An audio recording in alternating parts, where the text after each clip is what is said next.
everybody, it's Colin here. Welcome to another episode of the Colin on Culture podcast. And today I'm going to be talking about behavior change.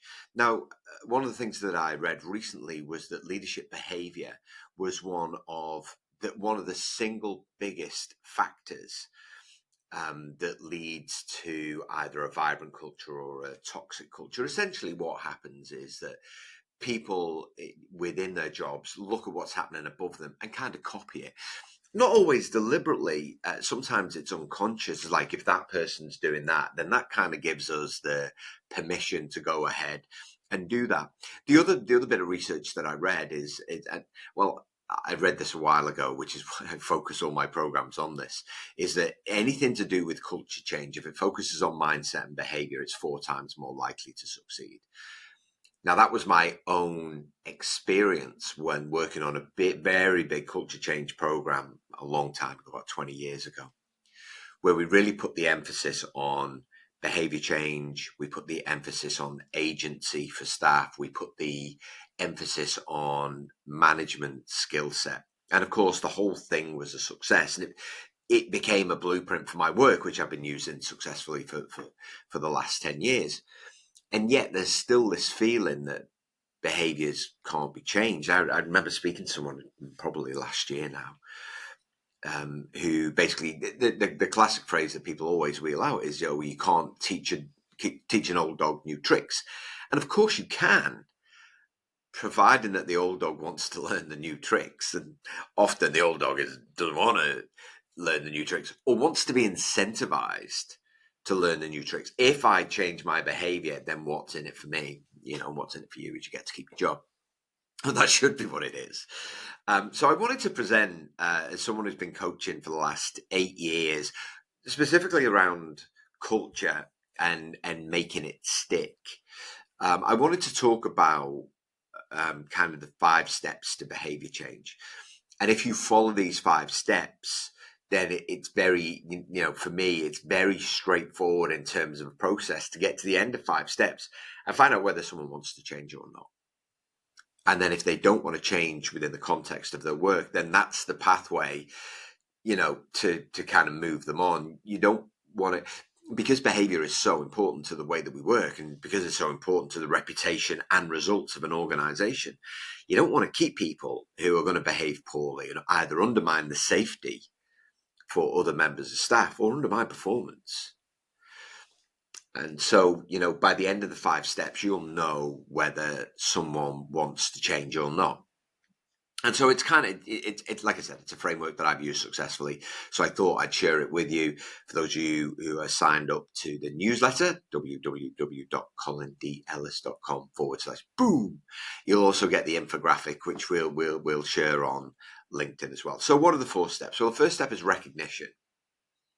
And recognition is an awareness and an understanding of how they behave currently. Now, what you need to do here is to provide facts. It can't be opinion. It can't be in my opinion. It has to be facts, and it can't be facts based on one individual. And this is for both positive and negative behavior.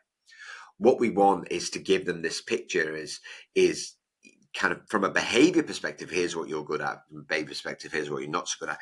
And it needs to focus on behavior. So if you don't understand what a behavior is, I know that sounds kind of basic. I don't mean to patronize anybody listening in any way, shape or form. It's just that often we don't, because it's not your job to know exactly what a behavior is. It's difficult to know. And so, kind of behaviors are the way that we conduct ourselves.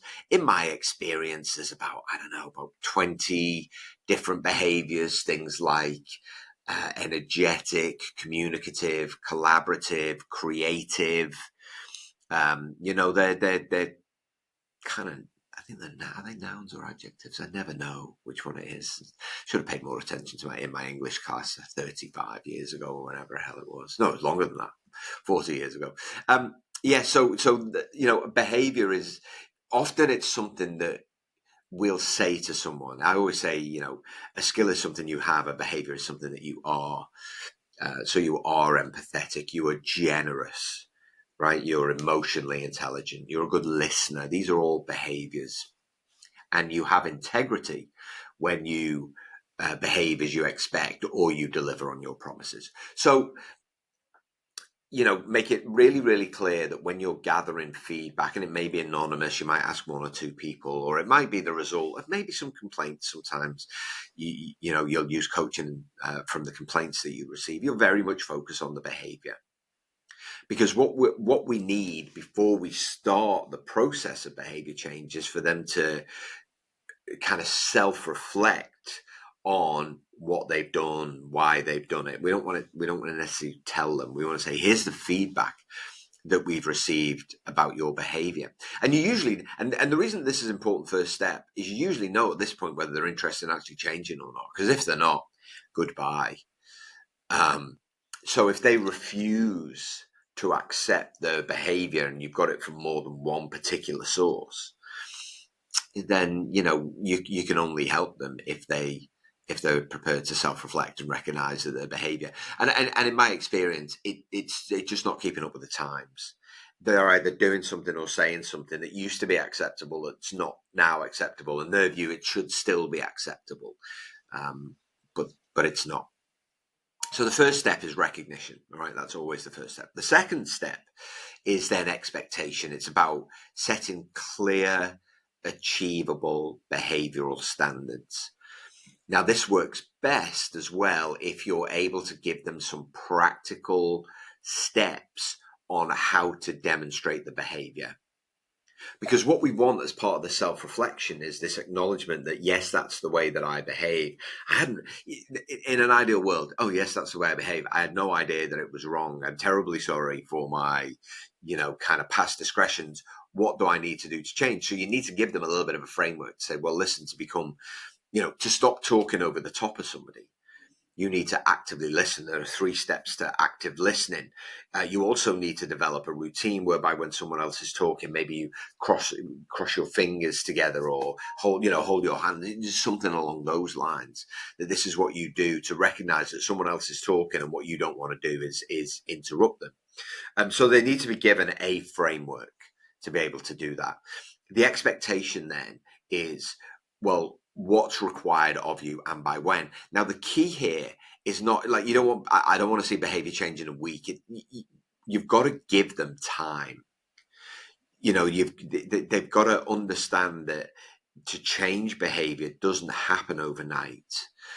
And of course, then, one of the steps is around accountability. The next step is accountability.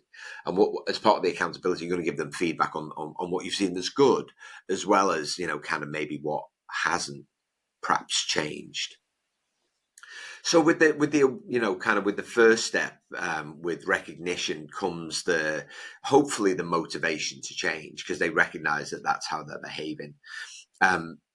Also, it's helpful for them to know that, kind of you become a better human being, you become more relatable. It makes you more employable in the future. It doesn't really matter how old you are. But understanding that, as part of the expectation, it is small steps, but it's your job to help them, as I'll talk through. And so step 3 is all about accountability. And this is where you would have kind of regular check-ins. Now, if someone demonstrated, I remember coaching one senior leader, and he asked me to chair a meeting, and he used some very gruff language. Let's just put it that way. That's the nice way of saying it. He used some very gruff language. And so I called him to account on that immediately after the meeting. And so provided that immediate accountability to say, here's what I observed, here's the impact it had on the room, and so on and so forth. So what you want to be able to do is provide, if you can, is to provide immediate feedback. If not, then it needs to be scheduled in. Or they need to know that kind of certain people will be asked for their feedback on how your behavior has changed over this period of time. And that's the time they've got to make the new behavior stick. Let's put it that way. So yes, it's important to set expectations, because without those expectations, you can't really have any accountability. You can only be accountable for what we actually agree, and what we agree is set within those expectations. What's the expectation of behavior? By when? What does it look like? How are they going to be able to demonstrate? What does success look like for them at the end of all of this? Now, there was some research done by the University College London, which found that it takes, there's some research that says, it takes 21 days to change habits and behaviors. And they debunked that and said it's 3 times longer than that, 66 days. So from an accountability perspective, 3 months for me is the basic by which you can expect change. So I always say 3 to 6 months. By 3 months, you'll know whether they want to do it. By 6 months, you'll know whether it's going to stick or not. Of course, throughout all of this time, and because you're holding them accountable, you're also sending the message that we're taking this seriously. It's not just something that, we're responding to some feedback that we've been given. We're actually taking it seriously because we want to help you. Right. So step 4 is then coaching. So it's not you've done accountability is have you done it? Have you not done it? Coaching is then, okay, so what's one thing you could do differently? When you think about how you responded in that situation, what did you learn? What did you observe? How did you feel? Were you able to regulate kind of what was in your head versus what came out of your mouth? And given that psychological safety is such a key factor within workplaces and workplace cultures, and again, don't be confused or put off by the words. We're basically saying, how safe is it for other people to do their work around you and your behaviours? Which is critically important. We want them to know that from accountability perspective, our expectation is that you'll actually make this stick, but we're going to coach you. We're there for you. We're not just going to leave you by the wayside, unless they're still within the probationary period, in which case you want to have a think about it. You've got to really know that the behaviour change is going to stick. Because what we forget is there's some real deep-seated patterns that occur over time here. And sometimes stress can skew someone's behaviour. So as a manager, as a leader, you always have to be on the lookout for these kinds of things. And as a big part of the coaching will be helping the other person to manage the stress about their behavior change. And so one person said to me, he's like, and he was telling me all kinds of things. He's like, this must be like being a therapist. I was like, well, yeah, but in work, not outside of work. But for me, that's the job of a coach, is to do that, is to absorb some of those things that you feel, but also to help you find strategies. That's coaching. Mentoring is me giving you the strategies to help you find the strategies required to remain resilient and stress-free during this behavior change period. And I know myself, having changed a couple of behaviors over the years, it's really hard to do. And you have this internal wrestling all the time. And there'll be people listening to this podcast and like, I know I need to change this behavior. Like communication is a great one. So behavior is communicative, right? And there'll be people listening to this go, I've been told that I don't listen, and I know I've got to change that.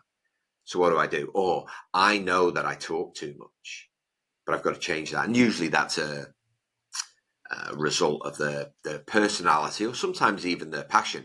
But that's not to excuse the fact that they dominate conversations. So coaching is crucially important. It's all about targeted feedback. It's about overcoming obstacles. It's about reinforcing positive patterns that you see. And yes,